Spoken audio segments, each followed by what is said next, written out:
योऽद्यमृतात् सम्बभूव समेन्द्रो मेधया स्पृणोतु अमृतस्य देवधारणो भूयासम् शरीरं मे विकर्षणम् जिह्वा मे मधुमत्तमा कर्णाभ्यां भूरिविष्णुवम् ब्रह्मणः कोशोऽसि मेधया पीतः श्रुतं मे गोपाय आवहन्ति वितन्वाना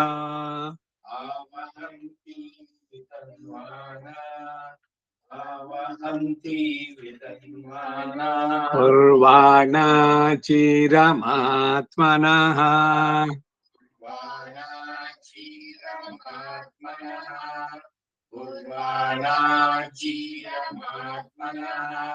वासागंसि मम गावश्च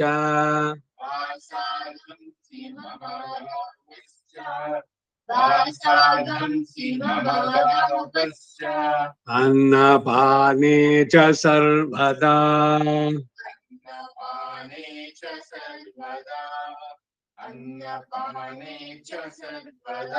ततो मे श्रियमावह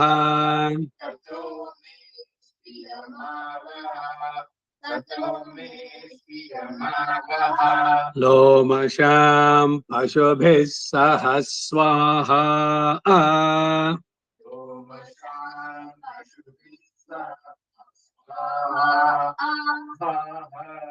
स्वाहा हकार ரெண்டா விஷயம் வரைச்சு ஹகார சொல்லணும் அகார சொல்லணும் स्वाहा திருப்பி ஹா வருது லாஸ்ட் உள்ள அகாரம் स्वाहा அது சரியா கவனம் வச்சுக்கோ எல்லா கடல் கணக்க எதை ஹோமம் பண்ணாலும் ஸ்வாஹா சொல்லணும் அக்னய ஸ்வாஹா இந்திராய ஸ்வாஹா ஸ்வாஹா ஸ்வாஹா இட் இஸ்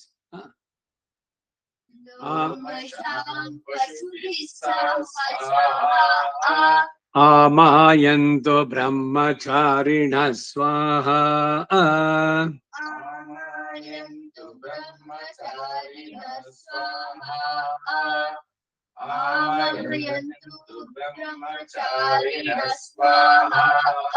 यशो जने सा निस्वाहा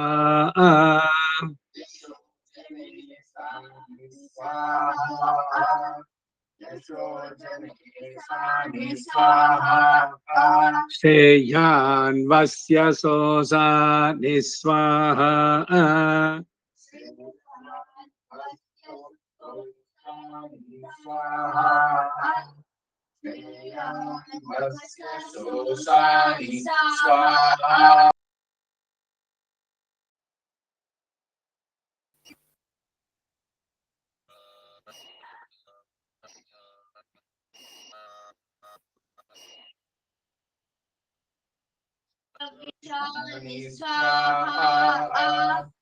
संत्वा भग प्रविशामि समा भग प्रविश स्वाहा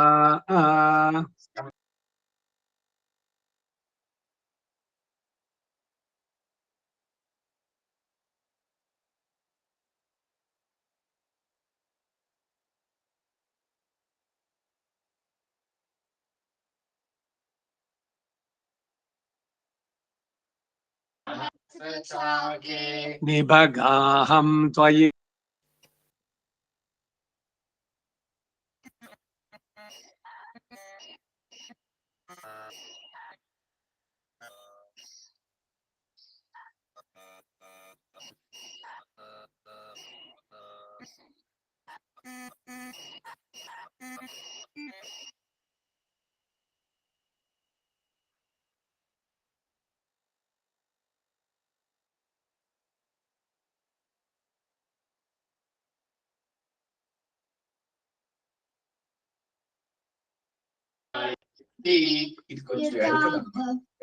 यथा ಇಲ್ಲ ಅದನ್ನೇ ಯಥಾ ಪ್ರವತಾಯಂತಿ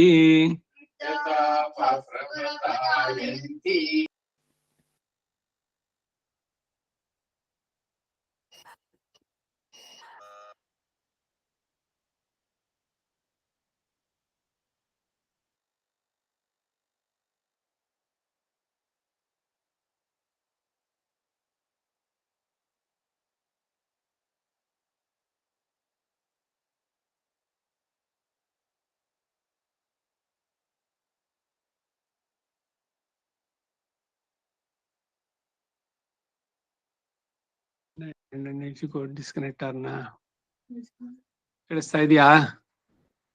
ಕೇಳಿಸ್ತಾ ಇದೆ. ಯಾಕೆ ಅದೇನೋ ಮತ್ತೆ ಸ್ವಿಚ್ ಇಟ್ಟು ಅನದರ್ ಅಂತೇನೋ ಬರ್ತಾ ಇತ್ತು ಮತ್ತೆ ಯಾ ಈಗ ಸರಿಯಾಗಿದೆ ಅಲ್ವಾ? ಕೇಳಿಸ್ತಾ ಇದೆಯಲ್ಲ? ಹಾ, ಇವಾಗ ಸರಿ ಇದೆ. ಓಕೆ. ಧಾತರಾಯಂತು ಸರ್ವತಃ ಸ್ವಾಹಾ.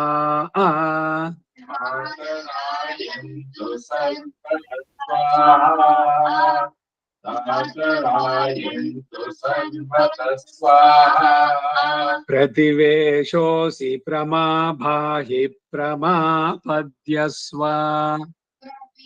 प्रतिवेशोऽसि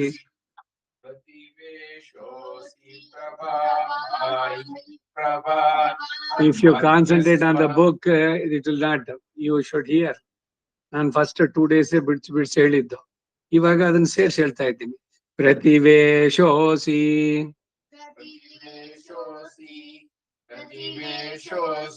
ಪ್ರಮಾಭಾಹಿ ಪ್ರಮಾಪದ್ಯಸ್ವ.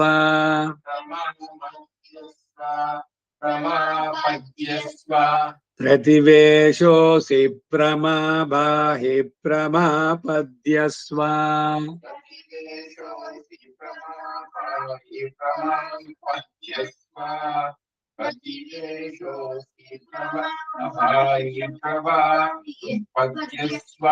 प्रमापद्यस्व.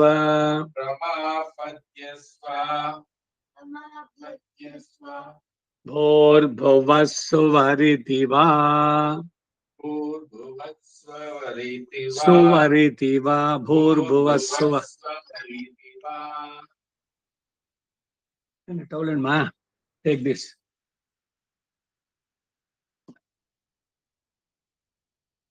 Let's go.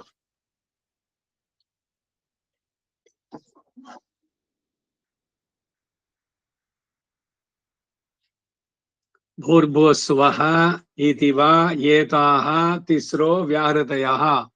ಭೂಹು ಭುವಃ ಸುವಃ ಅನ್ನೋದು 3 ವ್ಯಾಹೃತಿ ಮಂತ್ರಗಳು ಅಂತ. ವ್ಯಾಹೃತಿ ಮಂತ್ರಗಳು. ಭೂರ್ಭುವ ಸ್ವರೋಮ್ ಅಂತ ಹೇಳ್ತೀವ ಇಲ್ವೋ, ಅದು ಶುದ್ಧಿಗೆ ಇದಕ್ಕೆಲ್ಲ ಆಗುವಂತಹದ್ದು. ಸೊ ಈ ವ್ಯಾಹೃತಿ ಮಂತ್ರಗಳನ್ನ ಇದ್ ಮಾಡೋದು. ಸ್ಥಳ ಶುದ್ಧಿಗೆ ಭೂರ್ಭುವ ಸ್ವಃ ಹೇಳ್ತೀವಿ. ಈ ಜಪ ಮಾಡೋ ಕೂತ್ಕೊಳ್ಬೇಕಾರೆ ಓಂ ಭೂರ್ಭುವ ಸ್ವಃ ವ್ಯಾಹೃತಿ ಮಂತ್ರದಿಂದ ಪ್ರೋಕ್ಷಣೆ. ಭೂಹು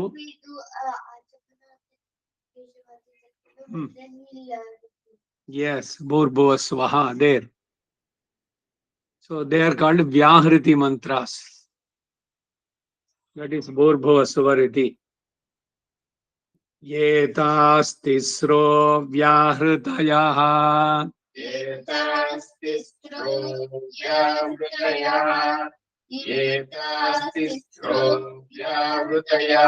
ತಾಸಾಮುಹಸ್ಮೈತಾಂ ಚತುರ್ಥೀಂ.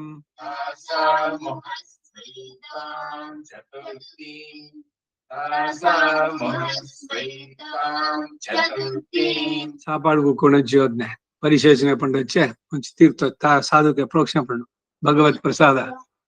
The same thing. That's what here. You ಭೂರ್ಭುವ ಸಾಪ್ರೋ. ಭೂರ್ಭುವ ಸ್ವಃ ಎಲ್ಲ ಕೂತ್ಕೊಳ್ಳೋ ಜಾಗಕ್ಕೆ ಶುದ್ಧಿಗೆ ಓಂ ಭೂರ್ಭುವ ಸ್ವಃ ಶುದ್ಧಿ.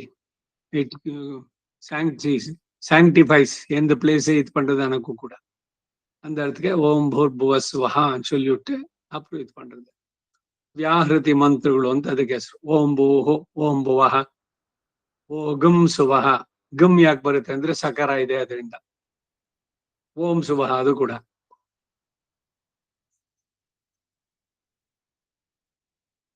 ಅಲ್ಲೂ ಅಷ್ಟೇ ನೋಡು, ಓಗಂ ಸತ್ಯಂ because saw is there. That's why ಓಗಂ ಸತ್ಯಂ ಬಂದಿತ್ತು. 3 ಲೋಕಗಳನ್ನ ಇದು ರೆಪ್ರೆಸೆಂಟ್ ಮಾಡಿರುತ್ತೆ. ತ್ರಿಲೋಕಗಳು ಅಂತ ಭಗವಂತನ ಕ್ರಿಯೇಷನ್ ಇದೆಯಲ್ಲ ಅದು. ಆ 3 ಲೋಕದಲ್ಲಿ ಎಲ್ಲ 14 ಲೋಕಗಳು ಸೇರಿದೆ, ಅಥವಾ 7 ಲೋಕಾಸ್ ಅಂತಾರೆ. ಸೊ ಪ್ರಧಾನವಾಗಿ ಹೇಳಿದ್ರೆ 3: ಭೂಹು, ಭುವಃ, ಸುವಃ, ಪೃಥ್ವಿ, ಅಂತರಿಕ್ಷ, ದ್ಯೌ ಅಂತ. ಇದು ಕೂಡ 3: ದಿವೋಲೋಕ, ದ್ಯುಲೋಕ, ಅಂತರಿಕ್ಷ ಲೋಕ. ಅಂತರಿಕ್ಷ ಲೋಕ, ಇಟ್ ಇಸ್ ಎ ಲೋಕ. ಪೃಥ್ವಿ ಲೋಕ.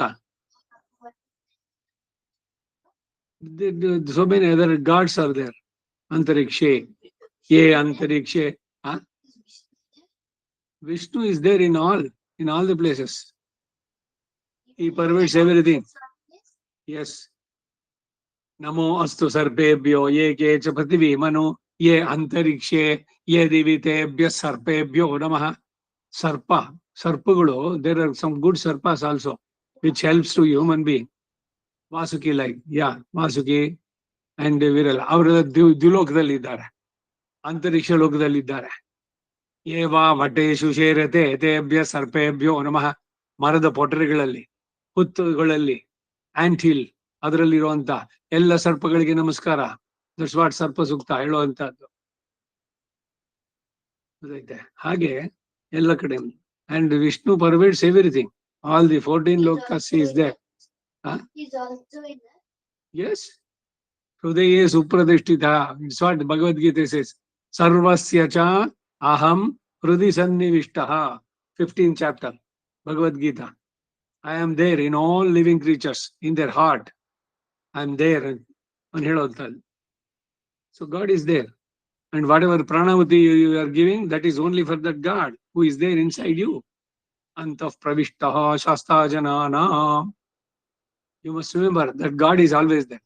So that's why even if you are alone at home, don't think that you are alone. You are always with God. And God is with you. If you have this, He will protect you. Always remember that God is with you.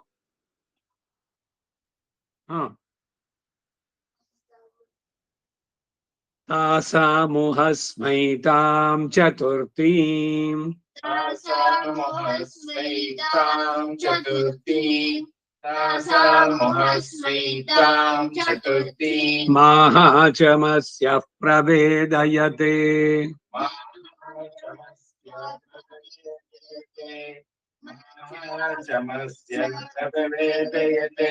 Maha iti. Tad Brahma. God is also called as Brahma.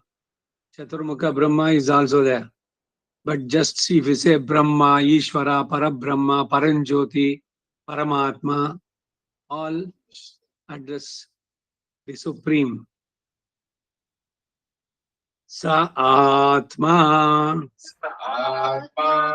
Sa Atma. Anga Anyanya Devata Aha.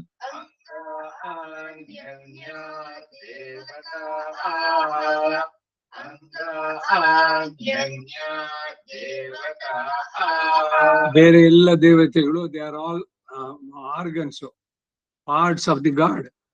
ಅಂಗಗಳು, ಕೈ, ಕಾಲು. Human being is called is organism. He has got different organs.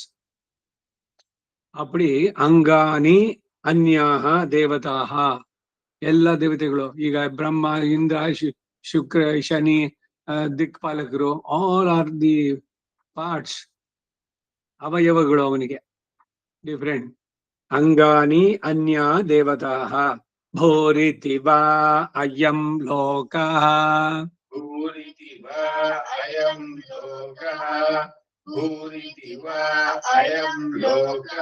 This loka is called as Bhuloka. And the God, that she is Bhudevi. That's why you say morning. Samudra Vasane Devi, Parvatastana Mandale, Vishnupati Namastobhyam, Adasparsham Jamasme. You excuse me. Bhusukta is also addressed to Bhudevi only. Bhoritiva ayam lokah. Bhuva ityantariksham. Bhuva ityantariksham. Bhuva ityantariksham. Antariksha lokavanna bhuvar loka ಅಂತ ಹೇಳಿ. ಇದು ಭೂಲೋಕ, ಅದು ಭುವರ್ ಲೋಕ. सुवरित्यसौ लोकः सुवरित्यसौ लोकः सुवरित्यसौ लोकः मह इत्यादित्यः महैत्यादित्यः महैत्यादित्यः आदित्येन वाव सर्वे लोका महीयन्ते आदित्येन वाव सर्वे लोका महीयन्ते आदित्येन वाव सर्वे लोका महीयन्ते घोरिति वा अग्निः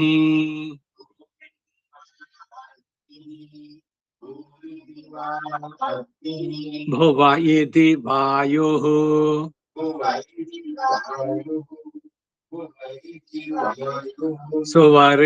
सुवरित्यादित्यः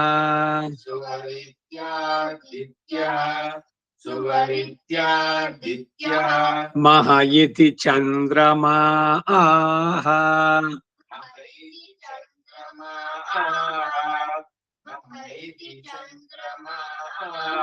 चन्द्रमसा वाव सर्वाणि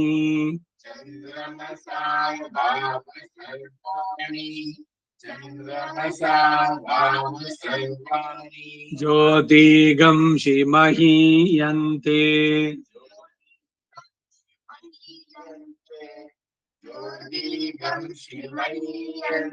भोरिति वा रुचः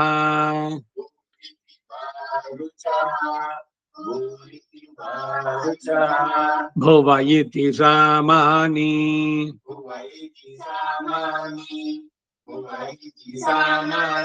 सुवरिति यजुगंसि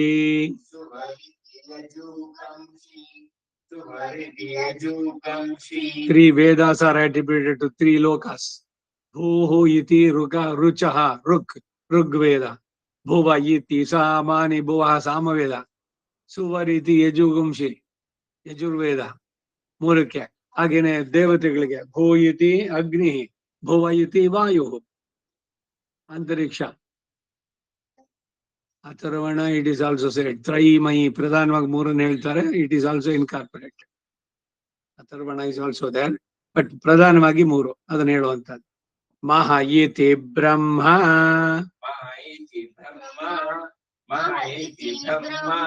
ಬ್ರಹ್ಮಣ ವಾವ ಸರ್ವೇ ವೇದ ಮಹೀಯಂತೆ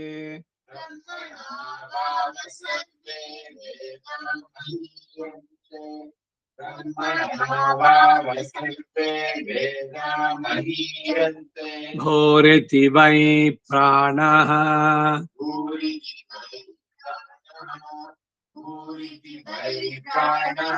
भुव इत्यपानः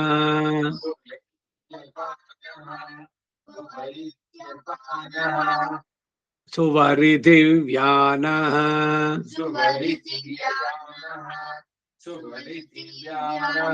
प्राणाय स्वाहा अपानाय स्वाहा व्यानाय स्वाहा ಉದಾನ ಸಮಾನ ಇಟ್ ಇಸ್ ಅಂಡರ್ಸ್ಟುಡ್ ಇನ್ ಅದರಲ್ಲಿ ಸೇರಿದೆ ಪ್ರಧಾನವಾಗಿ ಮೂರು ಹೇಳ್ತಿಲ್ಲಿ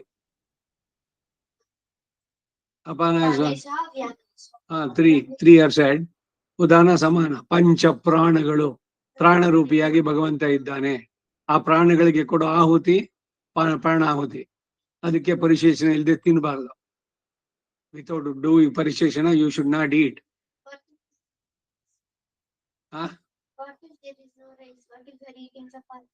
ಚಪಾತಿ ಬಟ್ ರೈಸ್ ಹಂಗಿರತ್ತೆ ಅದು ಪಣ್ಣು ಆಕ್ಚುಲಿ ಏನೇ ತಿಂದ್ರು ಕೂಡ you must offer to these ಪಂಚ ಪ್ರಾಣಾಸ್ that is the basic concept ಸಾಧು ನಯಿ ಪಣ್ಕೆಂಡೆ ಪಡ್ರಪಡ್ತಾರೆ ಇಪ್ಪ ಕಲನ್ ಸಾಧುಗೆ ವರ್ಣ ಪ್ರಿಪೇರ್ಡ್ ಎಲ್ಲ ಕದಂಬ ದದ್ಯೋದ್ನ ಸಕ್ಕರ ಪೊಂಗಲ್ ಇದೆಲ್ಲ ಇದ್ರೆ ಏನ್ ಮಾಡ್ಬೇಕು ಅಂದ್ರೆ there also you should offer to the ಪ್ರಾಣ ಯತ್ ಪ್ರಥಮಂ ಭಕ್ತು ಸೇಮ್ ಥಿಂಗ್ ಅದನ್ನೇ ತಗೊಂಡು ಪ್ರಾಣಾಯ ಸ್ವಾಹ ಕೃಷ್ಣ ಕಬಾರ್ಪಣಂ there only exception not every day ಕೋಯಿಲಕ್ಕೆ ಹಂಗೆ ಹಿಂಗೆ ಪೋನಚ್ಚೆ ವೆನ್ ಇಟ್ ಇಸ್ ಭಗವತ್ ಪ್ರಸಾದ ದೇರ್ ಬಿಕಾಸ್ ವಿತೌಟ್ ಪ್ರಾಣಾಹುತಿ ಯು ಕೆನಾಟ್ ಈಟ್ ಪ್ರಾಣಾಹುತಿ ಇಸ್ ಎ ಮಸ್ಟ್ रेस्टोरेंट बड़ा मनसूर चल क्यों रेस्टोरेंट ते साड़वे कूड़े वही अंदर it is not offered to god When it is not offered to God, it is papa. Kevalago bhavati kevaladini. You do one thing. Even if you are taking in the restaurant, just think of God. Sri Krishna Tavarpanam salute. Then Atulta doshinge uluk varadille. Whatever the defects are, irennaikina ad varadille. Bhagavantan neneskondu tindre. Yat prathamam bhuktam. Raja, preferably. That's why I don't take anywhere food, because it is not offered to God. So that's only bari papagulagate ani.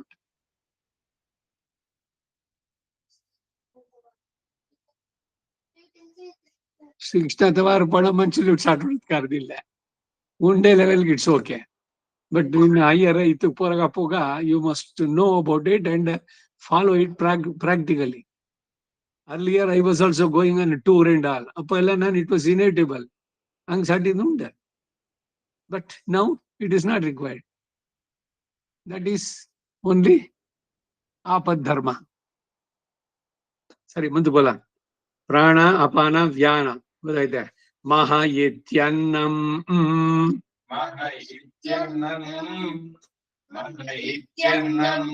Annena bhava sarve pranamahiyante.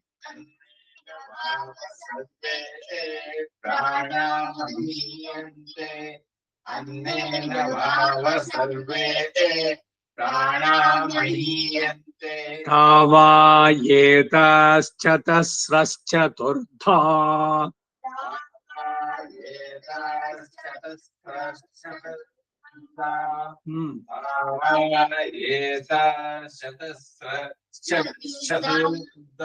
Chatasraschaturtha.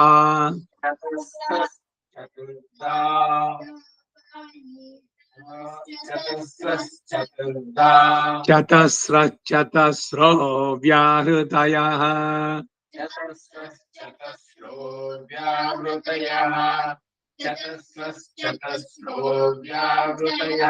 Ayo Veda.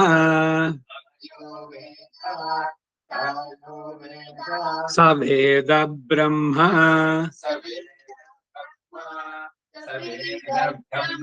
Sarve esmai deva balima vahanti.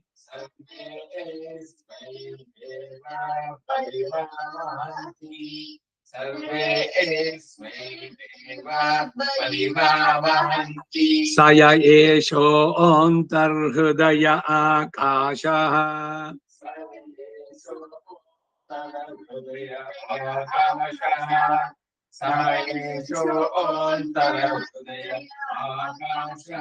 Asmin ayam purusho manomaya.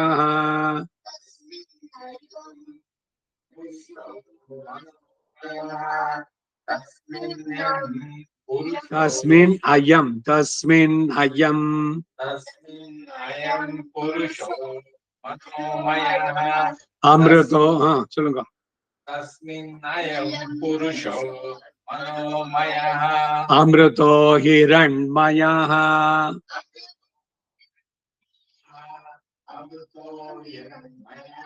Antarena taluke.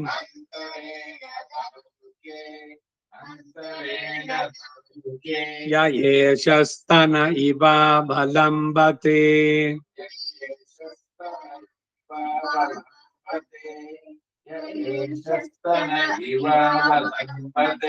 Se endra yoni.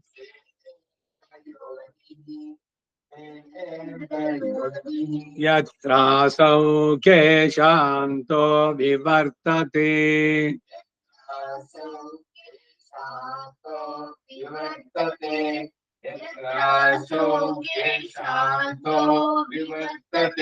Vyapohya shirshakapale.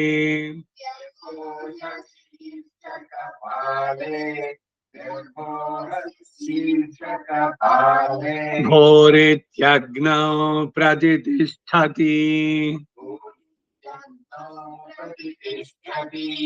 भूरित्यन्नो प्रतिष्ठति भुव इति वायौ भुव इति वायौ भुव इति वायौ सुभरित्यादित्ये सुवरित्यादित्ये सुवरित्यादित्ये मह इति ब्रह्मणि मह इति ब्रह्मणि मह इति ब्रह्मणि आप्नोति स्वाराज्यम् आप्नोति स्वराज्यम् आप्नोति स्वराज्यम् आप्नोति मनसस्पतिम् आप्नोति मनसस्पतिम् आप्नोति मनसस्पतिम् वाक्पतिश्चक्षुष्पतिः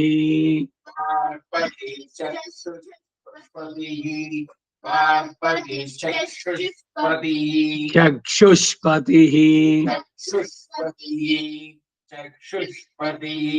श्रोत्रपतिर्विज्ञानपतिः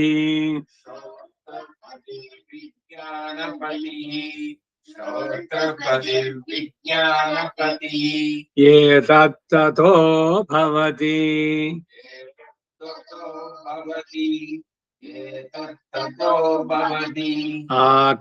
आकाशशरीरं ब्रह्म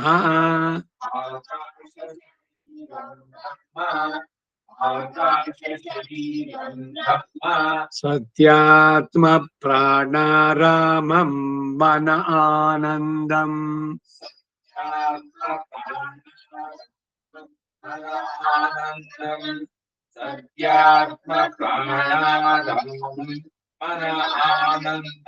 शांति समृद्धममृतम्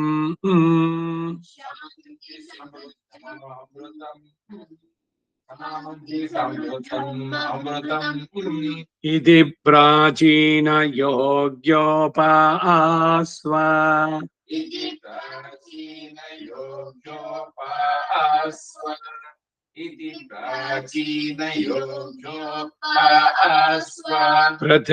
पृथिव्यन्तरिक्षं द्यौर्दिशो वान्तरदिशाः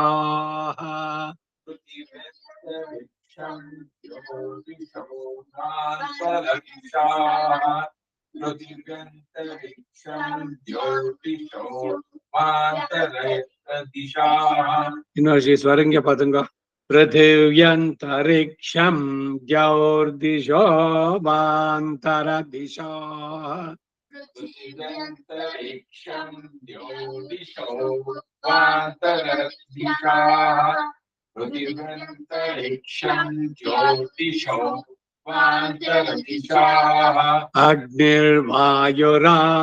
अग्निर्वायुरादित्यश्चन्द्रमा नक्षत्राणि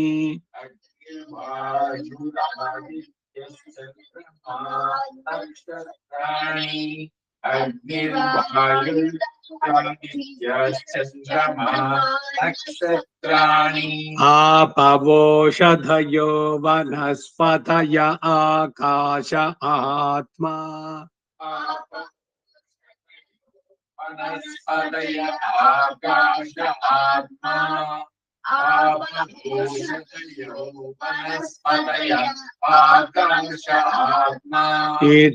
इत्याधिभूतम्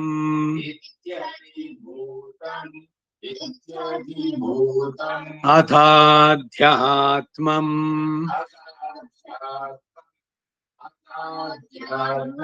प्राणो व्यानोपानवुधानः समानः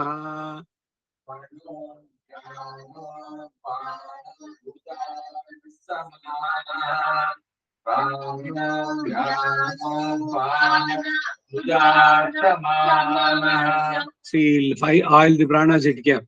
Pranaha, Vyanaha, Apanaha, Udanaha, Samanaha. All the five. Only places konchu change ಆಯ್ತು. ಅದು ಚಂದೋಬದ್ಧ ಬರೋದಕ್ಕೆ ಬರುತ್ತೆ. ಪ್ರಾಣ ಆದ್ಮೇಲೆ ಅಪಾನ. ಪ್ರಾಣಾಪಾನ ವ್ಯಾನೋಧಾನ ಮೇಷುಜ್ಜಂತ ಇನ್ನೊಂದು ಕಡೆ ಬರುತ್ತೆ. ಇಲ್ಲಿ ಪ್ರಾಣ ವ್ಯಾನ ಪ್ರಾಣೋ ವ್ಯಾನೋಪಾನ ವ್ಯಾನೋಪಾನ ಅನ್ಬೇಕಾದ್ರೆ ಅಲ್ಲಪಾನ ಬರೋದು. ಹಿಂಗೆ ಹೆಂಗೋ ಹೋಗೋಣ ಕನ್ಸಂಟ್ರೇಷನ್. ಅದು ಅದು ಹೋಗ್ಬಿಟ್ಟು ಅದೇ ಅದಾಯ್ತಾ. ಮುಂದೋಗೋಣ.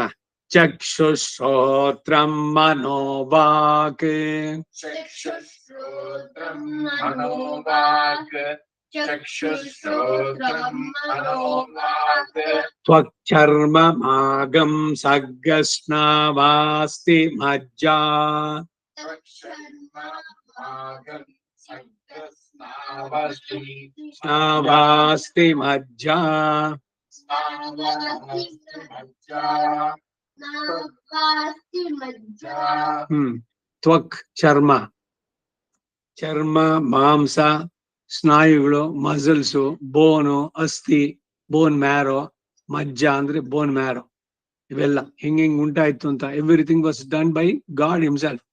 ಹಿ created everything. Creation, how this body was done, ಅದೆಲ್ಲ சொல்றது ಹಿಂಗೆ. ಏತದಧಿ ವಿಧಾಯ ಋಷಿರವೋಚತ್ एतद्विदाय ऋषिरवोचत् ಏತದಧಿವಿದಾಯ ಏತದಧಿವಿದಾಯ ಋಷಿರವೋಚತ್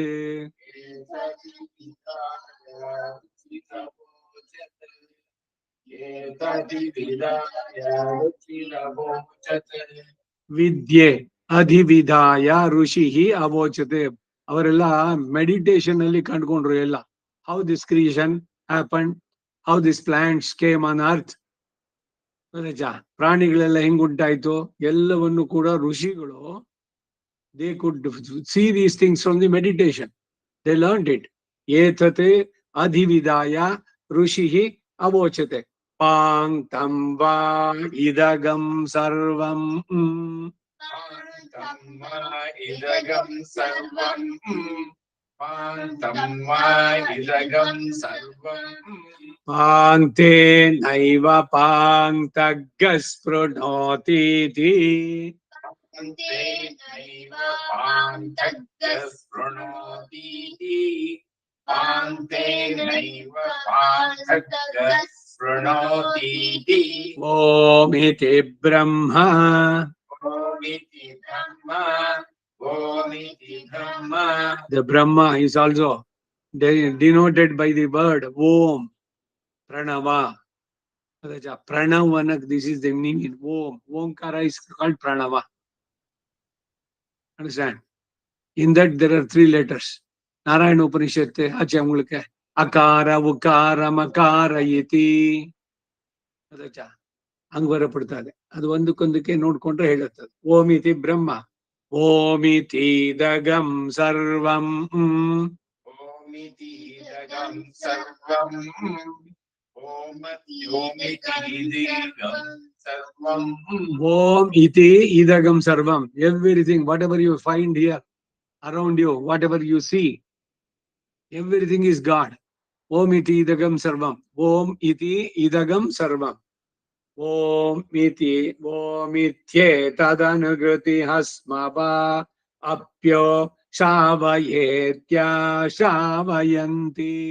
ओमित्येतदुनकृति अस्मभा आप्योष्टावयेत्याष्टावयन्ति ओमित्येतदुनकृति अस्मभा Apyo sad hasmava apyo shavayetya shavayanti.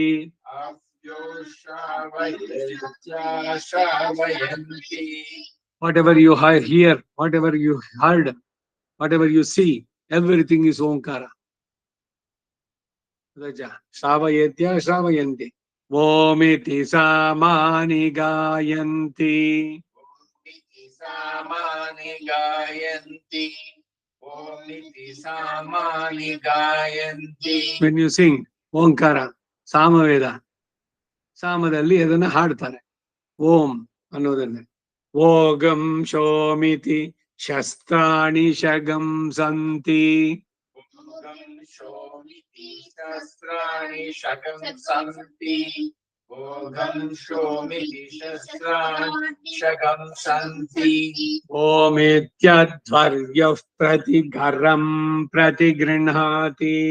ओमित्यध्वर्यः प्रतिघरं प्रतिगृह्णाति ओमित्यध्वर्य प्रतिघरं प्रतिगृह्णाति प्रतिघरं प्रतिगृह्णाति प्रतिगृह्णाति प्रतिघरं प्रतिगृह्णाति ओमिति ब्रह्मा प्रसौति ओमिति ब्रह्म प्रसौति ओमिति ब्रह्मा प्रसौति ओमिति धर्म प्रसौति ओमिति धर्म प्रसौति ओमित्यग्निहोत्रमनुजानाति ओमित्यग्निहोत्रमनुजानाति ओमित्यग्निहोत्रमनुजानाति ओमिति ब्राह्मणः प्रवक्षन्नाः ओमिति ब्राह्मण प्रवक्षन्नाः ओमिति ब्राह्मण प्रवक्षन्नाः ब्रह्मोपाप्नवानीति ब्रह्मोपाप्तवानीति ब्रह्मोपाप्तवानीति ब्रह्मैवोपाप्नोति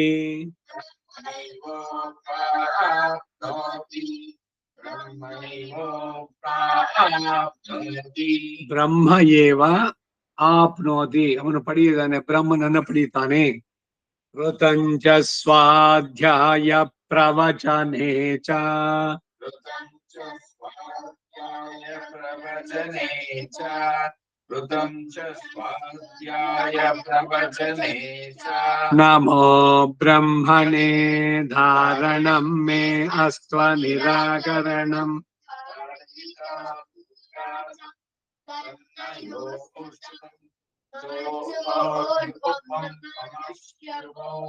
ಹರಿ ಓಂ ಶ್ರೀಕೃಷ್ಣಾರ್ಪಣಮಸ್ತು.